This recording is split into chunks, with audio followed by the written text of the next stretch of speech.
আজকে আমি আমার আরও একটা শখ পূরণ করলাম, কিন্তু হ্যাঁ অনেক দুঃখ লাগতেছে, আমার সব জমানো টাকাগুলো একেবারে শেষ হয়ে গেছে। সো হ্যালো গাইস, আসসালামু আলাইকুম। আশা করছি সবাই অনেক ভালো আছেন। আমি আল্লাহর রহমতে অনেক ভালো আছি।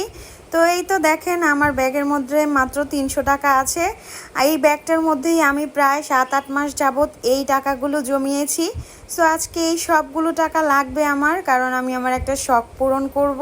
আমি অনেক লক্ষ্মী একটা মেয়ে। হ্যাঁ, আপনারা বলতে পারেন যে নিজের প্রশংসা নিজেই করছি, কিন্তু না, আমার বাড়ির সকলেই এই কথাটা বলে।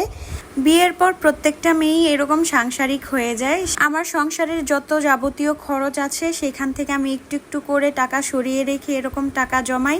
আর প্রতি মাসে আমাকে একটা হাত খরচ দেওয়া হয়, সেই খরচটা থেকে আমি নিজের জন্য একদমই খরচ করি না। সেই টাকাগুলো আমি জমিয়ে রাখি এবং জমানোর পর যদি আমার কোনো একটা শখ থাকে